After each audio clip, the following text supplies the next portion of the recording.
नाजरीन व सामीन को मेरी तरफ से अस्सलाम वालेकुम व आदाब। मेरा तारुफ इरफान कटोच। मैं बहैसियत वाइस प्रिंसिपल इस इदारे में 8 साल से काम कर रहा हूँ और इस मौजू का आगाज़ करने से पहले इब्तदा एक शेर से हो जाए। जिस स्कूल में हो नज़म व ज़ब्त की खुशबू, वहीं से निकलते हैं ज़माने के रहबर। तो इरफान सर, आप इस स्कूल में कौन सा सब्जेक्ट पढ़ाते हो बच्चों को? मैं इस स्कूल में जो सब्जेक्ट पढ़ाता हूँ वो है उर्दू। तो इसी बात पे लफ्ज़ उर्दू से एक शेर याद आ गया जो दाग दहलवी का है। कहते हैं, नहीं खेल ए दाग यारों से कह दो, नहीं खेल ए दाग यारों से कह दो कि आती है उर्दू ज़बान आते आते। ठीक है। तो मैं शोबा उर्दू से वाबस्ता हूँ। यहाँ पे मैं अपने फ़राइज़ को अंजाम दे रहा हूँ और तलबा के अंदर वो खूबियाँ पैदा करना चाहता हूँ जो खूबियाँ इस ज़बान के अंदर पाई जाती हैं। ठीक है। तो इरफान सर, आप क्लासरूम डिसिप्लिन मेंटेन करने के लिए क्या क्या अप्रोच फॉलो करते हैं? तो सबसे पहले मैं क्लासरूम के अंदर दाखिल होने से पहले अदब के तकाज़े को फॉलो करता हूँ। सबसे पहले मैं क्लियर कट इंस्ट्रक्शंस बच्चों को देता हूँ कि अदब का तकाज़ा क्या है, अदब की अहमियत क्या है। और जब 1 से मिनट के आसपास लगभग हम जो ये अपना लेक्चर देते हैं अदब के हवाले से, तो बच्चे समझ जाते हैं कि वाकई अदब की अहमियत बहुत ज़्यादा है। वरना इब्लीस के पास भी तो बहुत ज़्यादा इल्म था लेकिन अदब से महरूम था। जब क्लासरूम के अंदर जाने से पहले हम ये अप्रोच को फॉलो करें कि बच्चों को नसीहत करें और वो उस पर अमल करते हैं। और भी दूसरे तरीके हैं बच्चों को समझाने के कि अदब के खूबियाँ क्या है, अदब से आरास्ता करना है उनको, और वही बच्चे जो है आगे कामयाब होते हैं। अदब के हवाले से एक शेर याद आ जाता है, अदब का सलीका कोई सीखे तो हमसे, अदब का सलीका कोई सीखे तो हमसे। उसने कहा ओए, मैंने कहा जी हुजूर, फरमाइए क्या हुक्म है। ठीक है।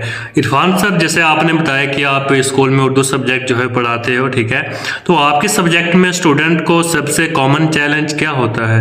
सबसे ज़्यादा मुश्किलात बच्चों को तब आती है कि मैंने दाग दहलवी का शेर आपके सामने पेश किया कि कुछ मुश्किल से मुश्किल अल्फाज जब आते हैं तो उसमें बच्चे जो है समझने में मुश्किलात का सामना करना पड़ता है। सबसे पहले जब हम बच्चों के अंदर उर्दू पढ़ाते हैं तो उसमें क्या होता है कि ऐसे तो कहते हैं सब उर्दू बहुत आसान है, लेकिन उसमें कुछ अल्फाज ऐसे होते हैं जो मुश्किल से मुश्किल होते हैं। जैसे हमारे पास मुज़क्कर मोनस हो गए, वाहिद जमा हो गई, तज़कीर व तानीस हो गई। ये तमाम तरह की चीज़ों को समझाने के लिए बच्चों को हमें सबसे पहले जो है आसान ज़बान का इस्तेमाल करना पड़ता है और फिर जाके वो बच्चे जो है हमारे लेक्चर को सुन सकते हैं और समझ सकते हैं। ठीक है। इरफान, जैसे मैंने यहाँ स्कूल में देखा है कि काफ़ी सारे इवेंट्स जो है स्कूल में करवाए जाते हैं। एनुअल डे यहाँ पे हो गया, ठीक है, साइंस एग्जीबिशन हो गया। तो आप इस स्कूल के किस इवेंट को पर्सनली सबसे ज़्यादा पसंद करते हो और क्यों करते हो? सबसे ज़्यादा पसंद जब हम करते हैं कि वो साइंस एग्जीबिशन है और उसके साथ साथ जो है एनुअल डे जब आता है, तो साइंस एग्जीबिशन में क्या होता है कि मुख्तलिफ किस्म के जो है मॉडल्स जो है बच्चे बनाते हैं, यानी नमूने हूबहू किसी शक्ल के, और वो बहुत ज़्यादा इंटरेस्टिंग होता है। इसमें जो है बच्चे जो है अपनी हुनरमंदी को पेश करते हैं और जो आखिर में एनुअल डे होता है उसमें तमाम पूरे साल की जो कारकर्दगी का मुजाहिरा पेश होता है। उसमें बच्चे जो है बड़ी खुशियां मनाते हैं और बेसब्री से इंतज़ार करते हैं कि मेरे कितने नंबरात हासिल किए, किस तरह की मैंने पूरे साल जो मेहनत की, क्या उसका मुझे सिला मिला।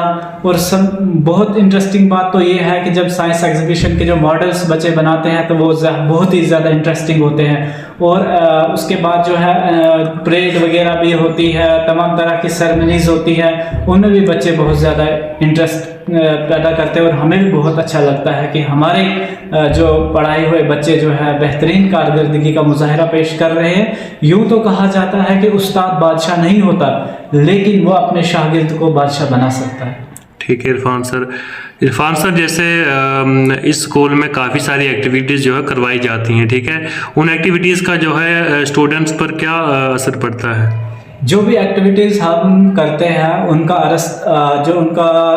असर जो है वो बराह रास्त बच्चों के ऊपर पड़ता है। وہ بچے کچھ سیکھتے ہیں اور مستقبل میں آنے والے وہی جو ہے ایکٹیویٹیز کے ذریعے کچھ سائنسدان بن سکتے ہیں, کچھ انجینئر بن سکتے ہیں, کچھ ڈاکٹر بن سکتے ہیں, کچھ بہت اچھے انسان بن سکتے ہیں.